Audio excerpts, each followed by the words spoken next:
Merhabalar. Bugün hepimizin aklına takılan, hatta belki de biraz strese sokan o meşhur soruyu masaya yatırıyoruz.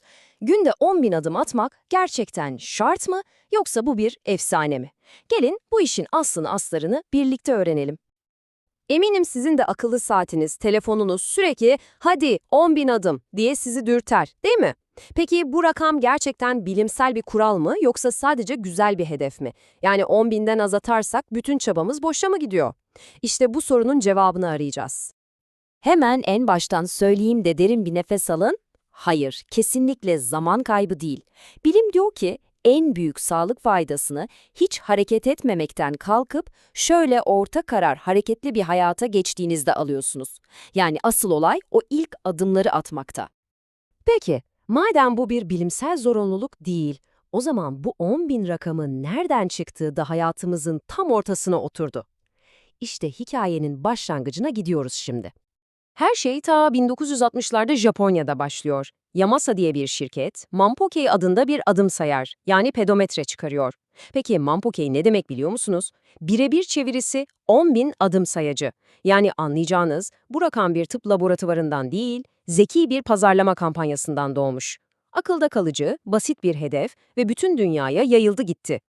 İşte uzmanlar da tam olarak bunu söylüyor. Bu bir pazarlama sloganıydı. İnsanları harekete teşvik etmek için harika bir araçtı, evet, ama tıbbi bir reçete değildi. Ama tabii bu yürümenin faydasız olduğu anlamına gelmiyor. Sakın yanlış anlaşılmasın. Sadece bizim için en verimli rakamın ne olduğunu bulmamız lazım. Tamam, pazarlama hikayesini öğrendik. Şimdi onu bir kenara bırakalım ve asıl meseleye, yani bilime gelelim. Sağlığımız için en ideal, en verimli adım sayısı kaç olabilir? Bilimde çok sevdiğim bir kavram var, doz-yanıt ilişkisi. Aynen ilaç gibi düşünün, dozu arttırdıkça fayda artar ama bir noktadan sonra eklediğiniz her doz bir öncekinden daha az fayda sağlamaya başlar. Yani daha fazlası her zaman çok daha iyi demek olmayabilir. Ve işte bilimsel araştırmaların bize gösterdiği o tatlı nokta, o en verimli doz, günde yaklaşık 7.000 adım. Dünyanın en saygın tıp dergilerinden The Lancet'ta yayımlanan dev bir meta-analiz bu sayının harika bir hedef olduğunu söylüyor. Şimdi şu rakamların güzelliğine bir bakın. Hareketsiz sayılan, günde 2.000 adım atan biriyle karşılaştırdığımızda 7.000 adım atan birinin herhangi bir sebepten ölüm riski tam %47 azalıyor. Neredeyse yarı yarıya. Dahası var, kalp ve damar hastalıkları riski 1/4 oranında, demans riski ise %38 oranında düşüyor. Rakamlar bağırıyor resmen. Asıl büyük farkı bu aralıkta yaratıyoruz. Peki 7.000-8.000'den sonra ne oluyor? İşte o meşhur Lancet analizi bunu da cevaplıyor. Faydalar bitmiyor ama artış hızı yavaşlıyor. Yani o doz-yanıt grafiği yataylaşmaya başlıyor. Şöyle düşünün. 2.000 adımdan 3.000 adıma çıkmanın getirdiği ek fayda, 8.000'den 9.000'e çıkmanın getirdiğinden çok daha fazla. Yani kendinizi boşuna strese sokmayın. Hedef sandığınızdan daha ulaşılabilir. Tamamdır, sihirli sayı aralığını bulduk gibi. Ama durun, hikaye burada bitmiyor. Çünkü attığınız adımların sayısı kadar, o adımları nasıl attığınız, yani temponuz da en az o kadar önemli. İşte size bir başka sihirli rakam. Dakikada 100 adım. Bu tempo, bilimsel olarak orta yoğunluklu egzersiz dediğimiz şeyin tam da eşiği, bütün sağlık otoritelerinin işte bunu yapın dediği seviye. Peki dakikada 100 adımı nasıl anlayacaksınız? Çok basit bir testi var. Buna konuşma testi diyoruz. Eğer yürürken rahat rahat şarkı söyleyebiliyorsanız bu düşük yoğunluktur. Ama yanınızdakiyle sohbet edebiliyor fakat şarkı söylemeye nefesiniz yetmiyorsa tebrikler. O sihirli orta yoğunluk bölgesindesiniz demektir.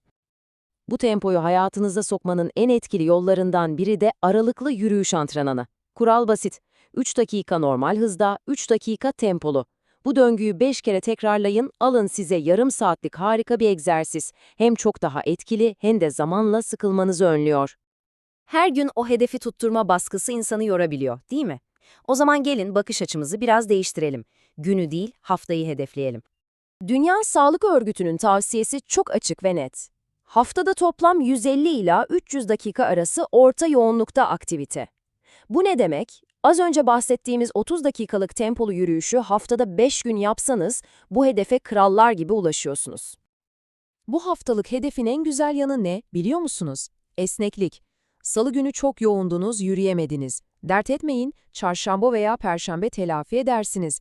Önemli olan mükemmelliyetçilik değil, hafta bazında tutarlılığı yakalamak. İşte bu, alışkanlıkları sürdürülebilir kılan en önemli şeydir. Evet, şimdi tüm bu değerli bilgileri bir araya getirme ve size özel terzi dikimi bir plan oluşturma zamanı. Çünkü unutmayın, en iyi plan sizin hayatınıza uyan plandır. Bakın, size çok pratik 3 adım. 1. Önce mevcut durumunuzu ölçün. Birkaç gün bakın bakalım ortalama ne kadar yürüyorsunuz, bu sizin başlangıç noktanız. 2.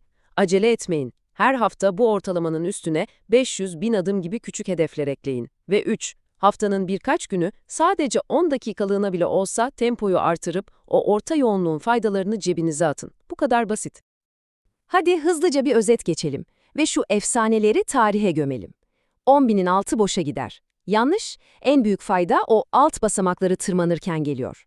Her gün yapmak şart. Hayır, haftalık toplam ve tutarlılık daha önemli. Sadece sayı yeter, hız önemli değil. Eksik, tempo yani yoğunluk işin en önemli anahtarlarından biri.